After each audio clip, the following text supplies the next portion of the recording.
really, really excited that you guys were able to join tonight. I knew December was going to probably be a time that would be more difficult for everybody to join in. So I'm glad to see you guys. And I am really excited that Joan agreed to lead and agreed that her mom would, she would put her mom up there without me actually asking. Joan just said, or without me asking Sister Ann, Joan said she would do it. So I'm going to turn it over to you and let you start off and lead us with whatever you have on your heart.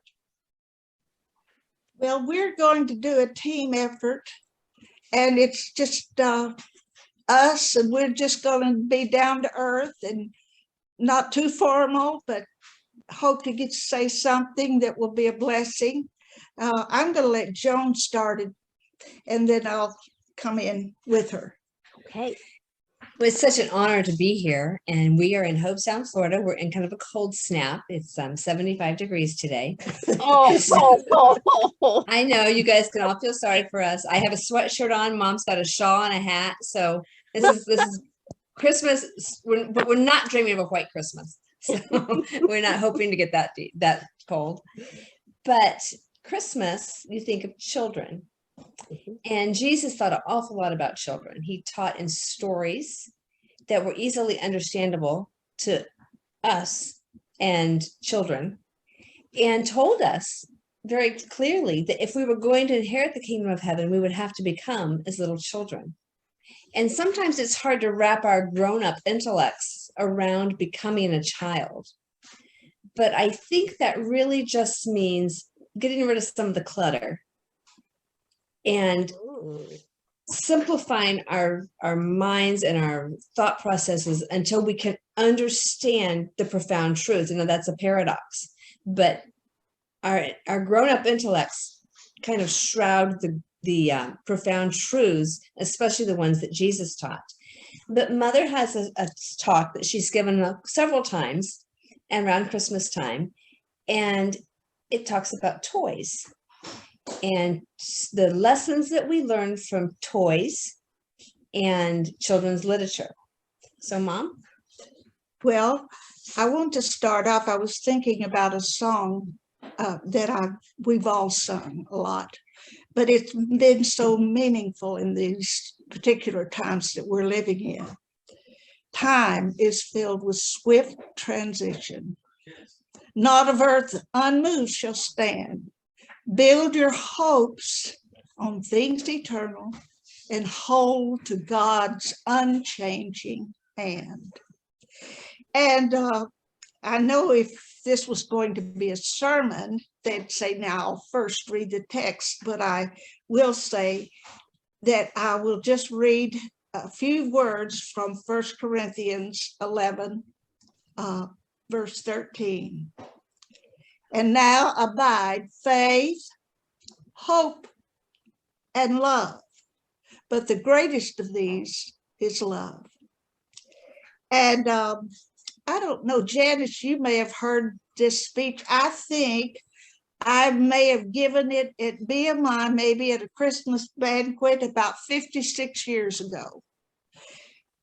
But we're just going to touch on the toys and the lessons that we learned from the stories. I did teach children's literature one semester, or maybe it was two, at BMI a long time ago. But I believe I spoke at a Christmas dinner. You may have been there. No, I was there before. Shirley may have been there. But anyway, I'm going to start off with The Little Train Who Could.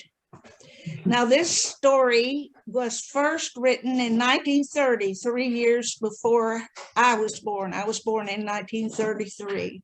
Wow. And has had a lot of versions. Actually, it was built around an actual situation in which a big train got stalled, or rather, I better say a little train got stalled, and it had a hill to climb.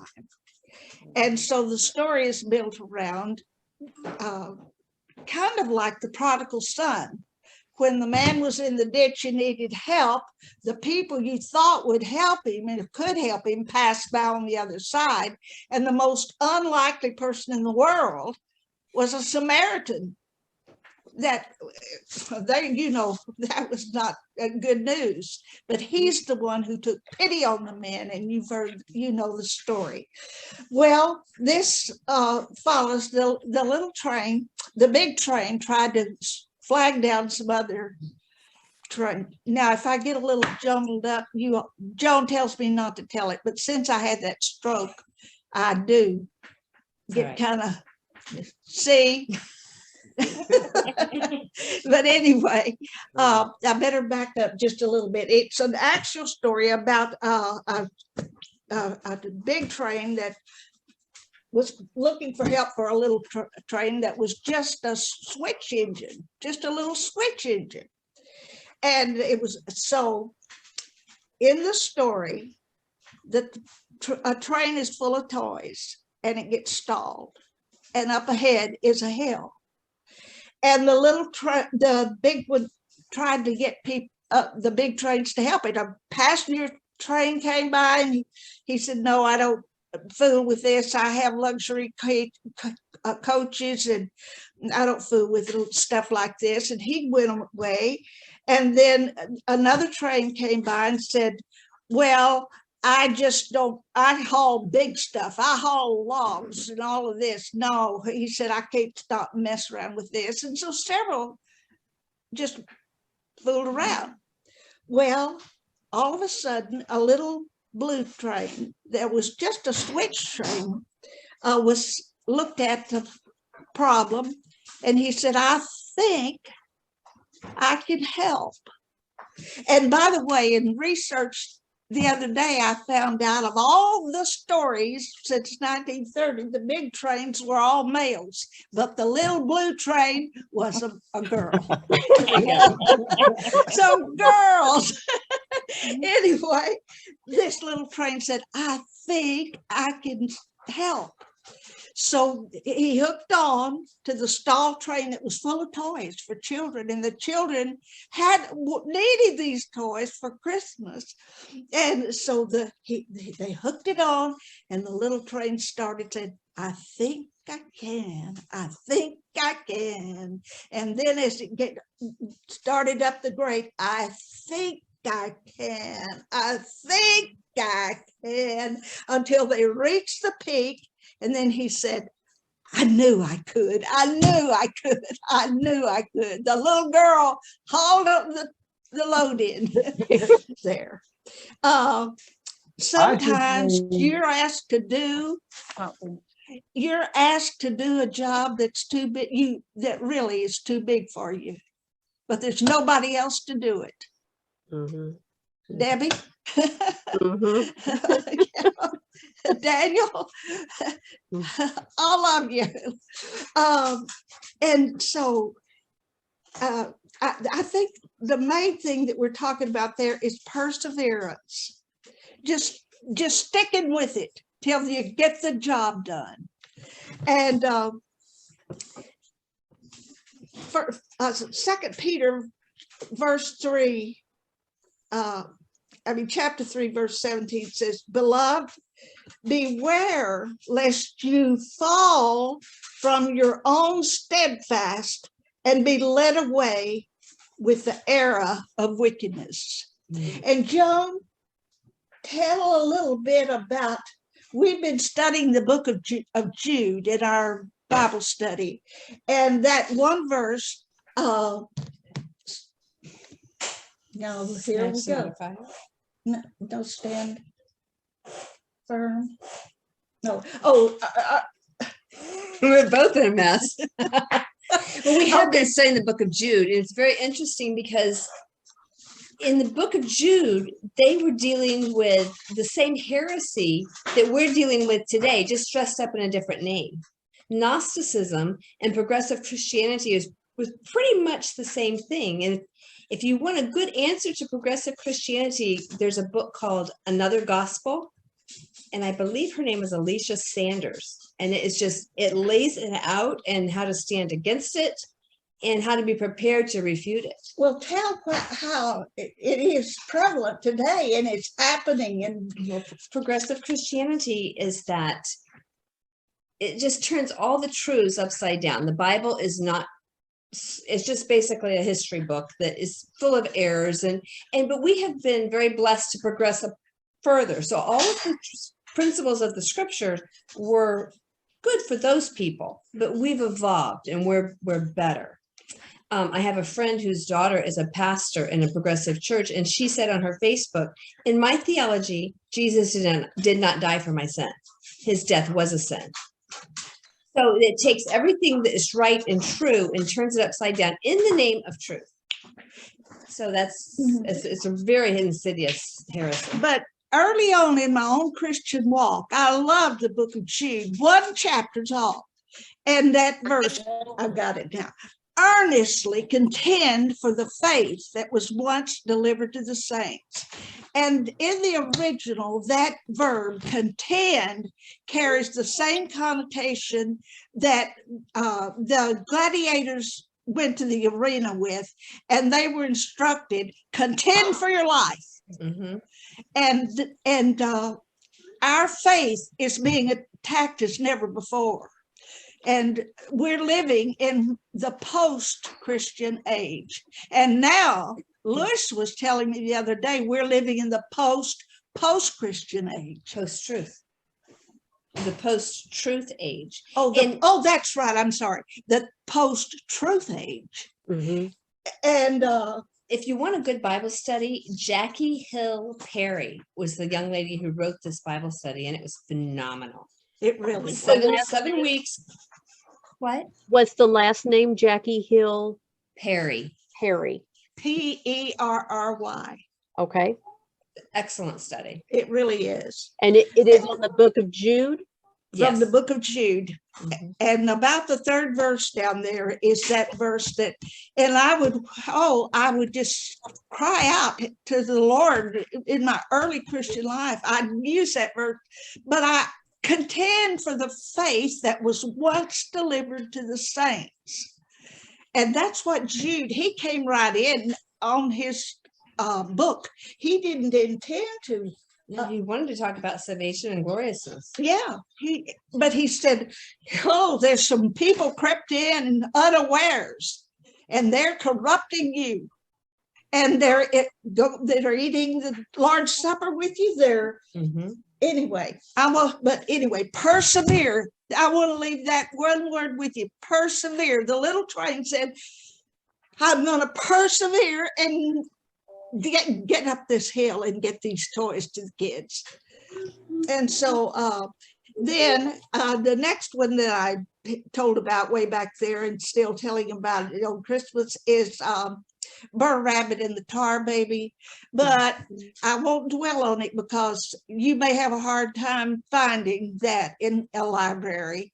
It was written in about 18, it was after the Civil War, but it was in the 1800s, and Joel Chandler Harris was what he did, he compiled a bunch of African-American folk tales, and he made the hero of the storyteller Uncle Remus. And the name of the book, if you can find it, is Uncle Remus The Tales of Uncle Remus. And Disney made it in the late 40s. Disney made a film that was greatly accepted, but now it's all banned because it's not politically correct today. But it's still good. And I'll just give you the lessons because I get stuck on Jude. But the lesson right here is Brer Rabbit was really in fox territory, and he should have been careful and watchful. But instead he was strutting along. How did he say it, Joan? He was strutting around like he owned the world and was collecting rent from everyone in it. Anyway, the lesson there is don't get careless in these days, and pride will go before a fall. We Mhm. remember that. And another one is don't please avoid sticky situations, because Br'er Fox had made this tar baby, and Br'er Rabbit thought it was living and got stuck in it and couldn't get out and ended up in the briar patch. And so I want to tell you, I was just thinking about some sticky situations. Oh, another thing is don't be deceived by a phony. All learned and grown and evolved to where we understand that churches sometimes are good places for dark hearts to hide. Yeah, Because sometimes we can be so stinking gullible. we really can. So that's another thing. Don't be taken in by a phony. Okay. And then the next one that I want to mention was the brave little tin soldier. And he was made out of a spoon. Several of the little toys were made out of a spoon, but they didn't have enough. He only had one leg. But he fell in love with the little ballerina. And he really, really loved her. And then he went through trial after trial after trial, but all the time he stood firm on his one leg. Yeah, he stood firm on his one leg. Finally, in one of his trials, a little boy in anger threw the little soldier with the one leg into the fire. And when the maid came to get the ashes out, my granddaughter gave me this. All that was left was a little heart. The essence of the little tin soldier is he had perfect love. And then the last one I'll save till later, and it'll be from the Velveteen Rabbit. That's my favorite, one of my favorite children's books. But the times that we're living in now seem to indicate that I need to deal with things that are more pertinent for today. And so I'm going to talk about, I told you starting out we would deal with faith, hope, love. When everything else is gone, and this is mind-boggling, when Peter tells us about the universe, the elements being folded up like an old garment, and all of this, it is gone. There remaineth one thing. Faith will find fruition. Hope will, but love is enduring. So, but first, they said when Foy Bullock, and some of you know who he was, most of you, when he lay dying, that he said these words, keep the faith. And we've touched on that with Jude. But I wanted to mention some of the things. I'll guarantee all of you have had some kind of a faith battle, and especially these days. So I want to deal with that. There are times when we've wondered if God was really on our side. We couldn't understand his ways. Just think about that. Has there been a time, is it for you, June? Tell them about that time at Houston when you were. My first day. Well, it was probably my most intimate time with Christ. The backstory is that my experience with people who said that God spoke to them, there was one person that always would have a word from the Lord for everybody. It was always manipulative and kind of destructive, and it was just obviously not from the Lord. So my feeling was, if you said that God spoke to you, you were either ill and deserved pity, or maybe had too much spaghetti the night before, just kind of who knows. So God was done speaking. He had the Bible. He didn't need to speak now. And my first day in MD Anderson was the darkest day of my life. And Becky and Karen and I started at 8 o'clock in the morning. My first appointment was 8 o'clock in the morning, So when we got up, we walked up to the MD Anderson building, and all those big bright letters that said MD Anderson. I did not want to walk in there. I did not want to be one of those people. And I literally had to make my feet move. Like 1, 2, 1, 2. I had to make myself walk. I couldn't hardly walk. And so I started praying. Those who wait on the Lord will renew their strength. They'll mount on wings as eagles. They'll run and not be weary. And I expected a great infusion of strength that I would start running and soaring. It never happened. And I prayed it all day long, almost like a chant. Mm-hmm. And about 6 o'clock at night, we had been left in the hospital. A janitor found us finally. And so we were in there for hours in this room. And then every now and then a nurse would peep in, oh, we'll be in a minute. And then finally they forgot us. But I'll never forget, I was sitting cross-legged on the exam table, and Karen and Becky were in front of me, and they were talking about Oprah and hairstyles, just trying to fill the space with words. And I put my head on my hands and I said, God, I am so disappointed in you. You bailed out on me and I cannot do this. And it was the most honest I'd ever been with God. And instead of flicking me into hell in that moment, he spoke to me. And there was obviously no audible voice, but a thought that could not have been my own went through my head. And it said, well, you walked and you didn't faint, didn't you? I forgot to pray the rest of the verse. Mhm. And so from that moment on, I just walked. Yeah, I just walked. walk through it. You have to walk through it. I remember Parker Maxey was telling me one time, Becky, about when Bruce died. He said grief is just like a trough that you just have to walk through. You can't crawl out. It's just there. You have to walk through. And yeah, we just couldn't understand his ways at times. And then there are times personally, and I'm going to say, when I have felt disappointed in him when we were in a trial.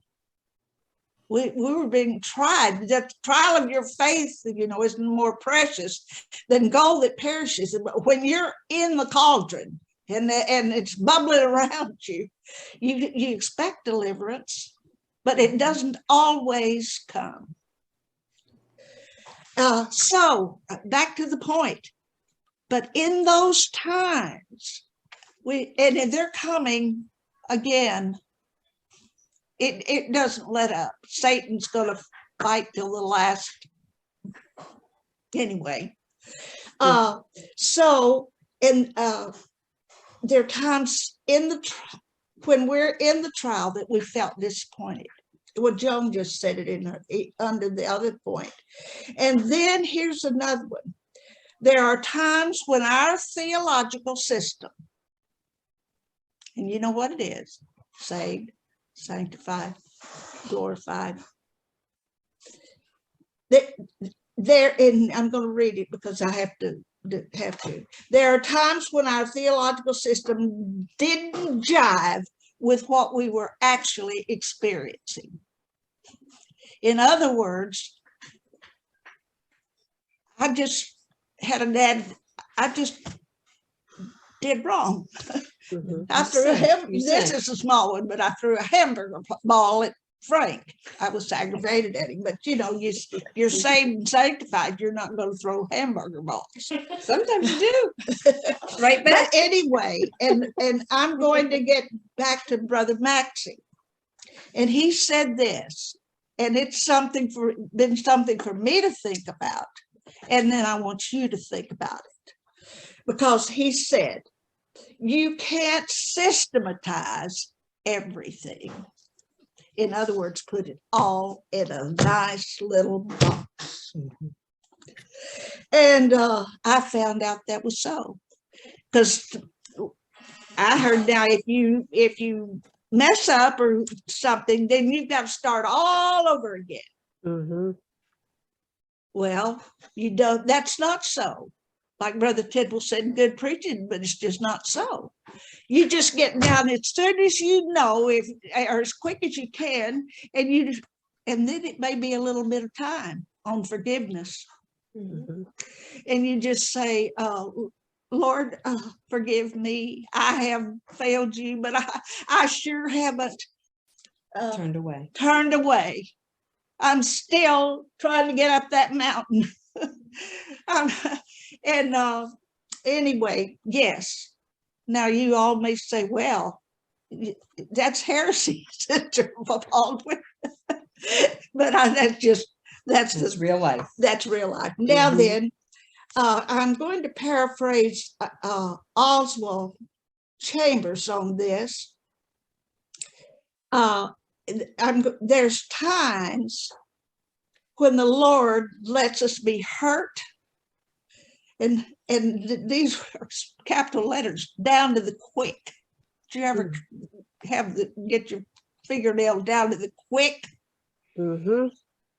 And sometimes he lets it happen. Is that God is love? Why did this happen? And then at that time, and I wanted to stick with it, that's when the devil is lurking around every corner. And then, just as Jesus did with Peter, he asks us the probing, hurting, undeviating questions. Do you love me? When the dearest one has been taken away, do you love me? When you feel betrayed, do you love me? And when the destroyer really attacks. Mhm. And here's a book by, I don't know if you all know Henry Nouwen. Now, no, I call him Henry Nouwen. He's a Catholic priest. He's dead now. But he wrote this little book, Can You Drink the Cup? And I think you really pronounce it Henry Nouwen. Could be. Do you know? Henry Nouwen. Nathan just said Henry Nouwen. But he was, his story is fantastic. He was priest. His mother had given him, his grandmother, he's from Holland. His grandmother gave him a beautiful chalice when he was ordained, and it had her jewels, her own jewels in the chalice. And he carried that around with him, and he went to Harvard and taught, and just all around. He was a very famous writer, but he realized one day that he was losing God out of his life. And so he, in his consecration, left all of that lauding and praise and became a caregiver of mentally challenged people in Canada. And he was that until he died. He was back in Holland. He was just about 60 something. And he stepped across the street, the car hit him, and he died that way. But he's got some really good books. But this one, Can You Drink the Cup? That's reference to when the mother of James and John came to Jesus and said, Lord, now these disciples and her, they still thought Jesus was going to set up an earthly kingdom and conquer Rome. Mhm. And she said, now, Lord, when you come to your kingdom, will you let my two sons, one sit on the right hand and one sit on the left hand, your prime minister and your whatever, speaker of the house, whatever. But anyway, Jesus said, he just looked at her and said, and looked at the boys, can you drink the cup that I am to drink? And they said, oh, yes, we can. We can. He said, you shall drink that cup. But he said, as far as who shall sit on my right hand and on my left, that is not for God. That is not for me to determine or to say. Okay.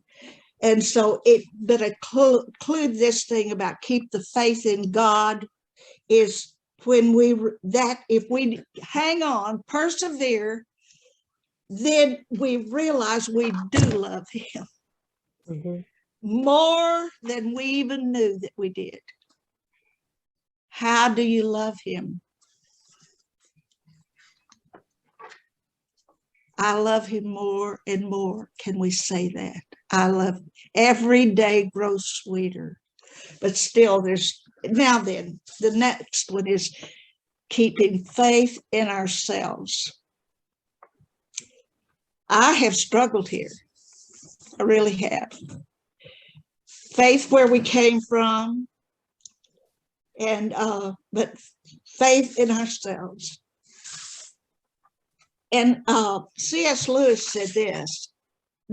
He says, there's no real who we are, just who we are. Who am I? Where am I going?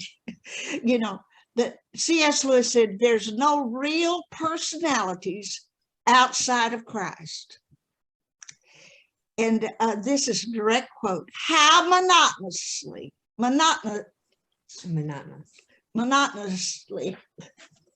Yes. the same are those from the world, all of those conquerors and tyrants and the people of the world. But how marvelously different are the saints. Who's the first person comes to your mind on some of the marvelously different saints? C. Helen Mushin. Any of you know C. Helen? And Sister Billy. Sister Billy. Yep. Yes. And different, daring to be different, daring to be what God wanted. Oh, Mother Angelica. Becky, you gave me that biography of that conservative nun that stood up to the Pope and the devil. Yep. Oh, she was something. And okay, faith in God, faith in ourselves, and faith in others. And then you would know this little song that the Goodmans sang. I wanted to say this, faith in others, and say this about us. We've been in many scrapes, and sometimes it's been with one another. Not us, but I remember when LaWanda Bullock was a student at BMI, and she went to Rock Island Church. She came to me, it was just LaWanda and me, and she looked at me and she said, oh, Sister Baldwin, it's not my brothers and sisters in Christ. It's not the world. It's not the world that's troubling me. It's my brothers and sisters in Christ. And sometimes it is the brothers and sisters. And then, oh my, how Paul and the James, and especially James and John love one another. Little children love one another. And then, I'm going to just read that. I've dreamed many dreams that never came true, and I've watched them vanish at dawn. But enough of my dreams have come true to make me keep dreaming on. And I've trusted some friends who have failed me, and they left me to weep all alone. But enough of my friends have been so true blue to make me keep trusting on. And then I've sown many seeds by the wayside for the birds to feed upon. And that's what breaks your heart when you think of those. But I've held enough golden sheaves in my hand to make me keep sewing on. I look at Sandy Palm and I look at her boys and I look at all of you. Look. And then I've drained the cup of disappointment and pain. And this is true. And I've gone many a day without a song. Mhm. But I've sipped enough nectar from the roses of life to make me want to live on. And the last thing that I want to talk about in faith is the value of good memories. Faith in the future. Well, if you have good memories to remember. Dostoevsky, the Russian writer, said, and this was in his book, The Brothers Karamazov. At the very end, a little boy that had died, and they're at his funeral, and this is part of the eulogy. He said, "There's nothing higher and stronger and more wholesome and good for life in the future than some good memory. If a man carries such memories with him, he is safe to the ends of his days." And now this is something I hang on to for some of my loved ones, and you can too. And if one has only one good memory left in one's heart, even that may sometime be the means of saving him. Think about that. That you want to do. Yeah. Okay. I'm going to, the last thing I'm going to give. We have other stuff, but it's getting time.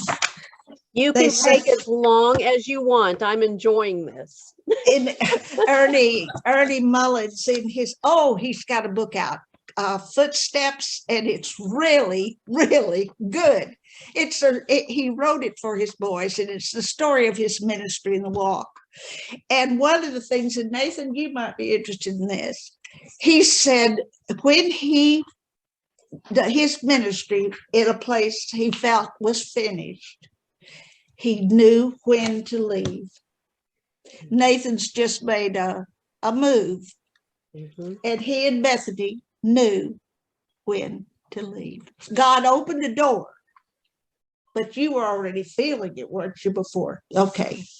So, but anyway, where am I? The All value right. of authenticity.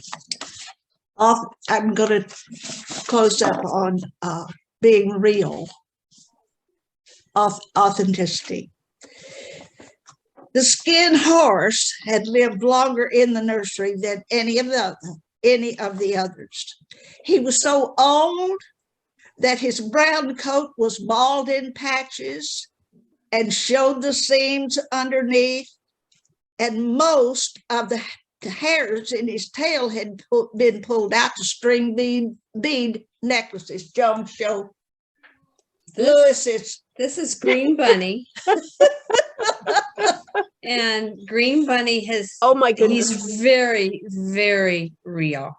Yes. He's well loved. He is, well, Lewis used to lick Green Bunny's ears.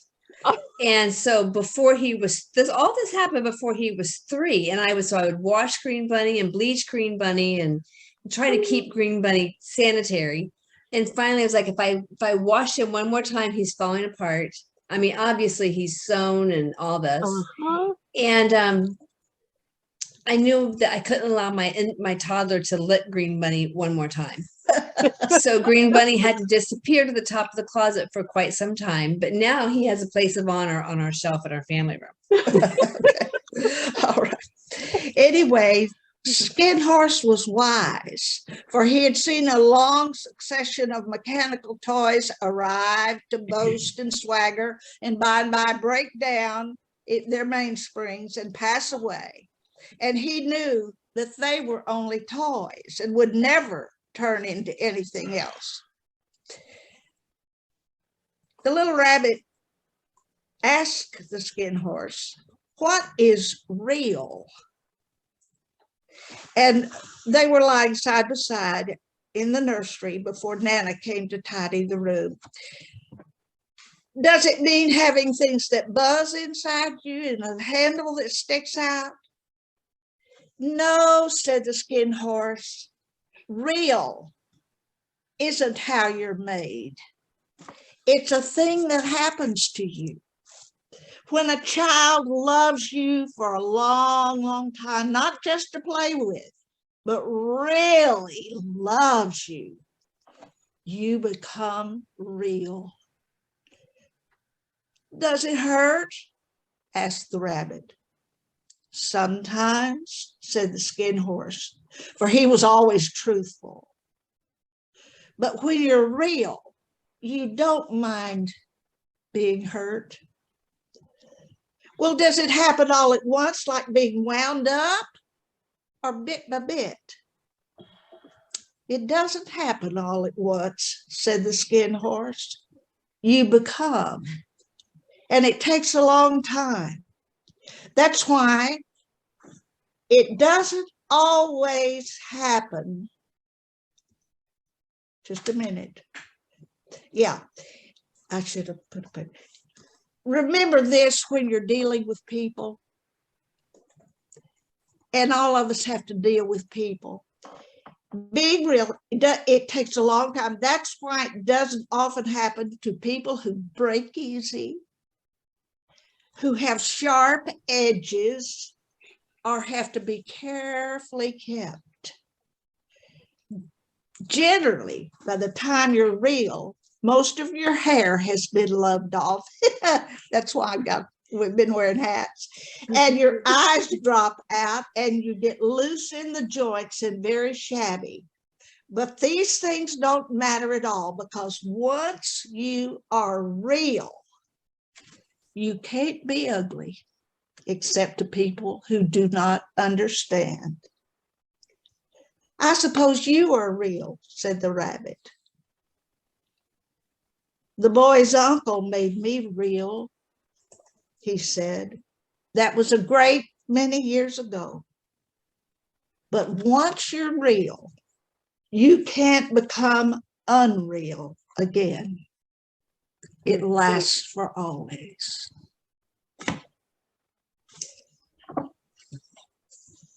Authentic Christianity, being real.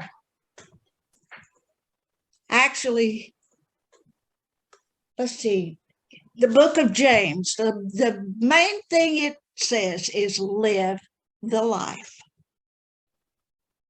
And that's being real. Beautiful. Joan, do you have something? I'll tell you one thing. Have you all read this little book? Mhm, I Love You Forever. mhm. Little Max gave that to me. Who? Little Max, he Oh, considers me his, yeah. Joan, I'm trying to find where. Joan wrote it, gave it to me. She said, I will love you forever.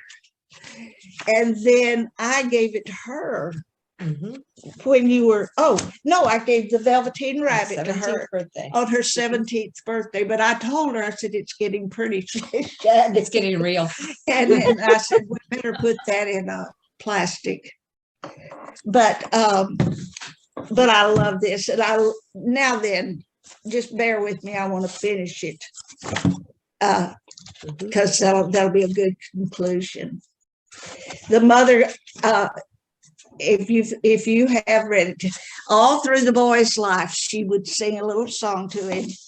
I love you forever. I'll like you for always. Now that sometimes it's love and like are two different things. Yeah. And as long as I'm living, my baby you'll be.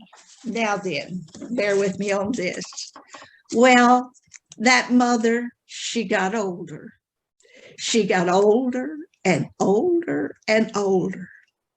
One day she called upon her son and said, you'd better come see me because I'm very old and sick. So her son came to see her. When he came in the door, she tried to sing the song.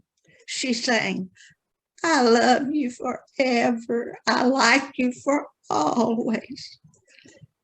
But she couldn't finish it because she was too old and sick.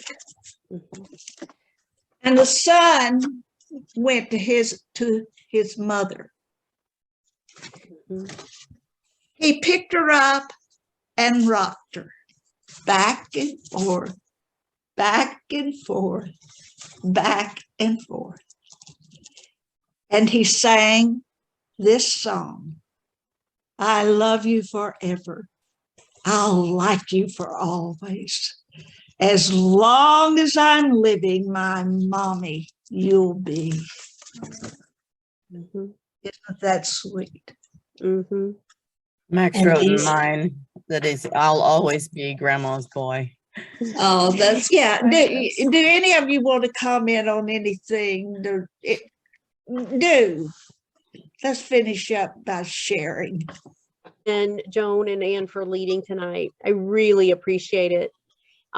Next month, I want to let you guys know, Becky's daughter, Heather, will be leading our devotional. I don't know the date yet, but I will post it on the group page for us. Okay. So be looking for Good, that post. good. Okay. All right. I love you guys. Love Love you. you. Have a good Bye night. bye. Good night. Bye-bye. Good night.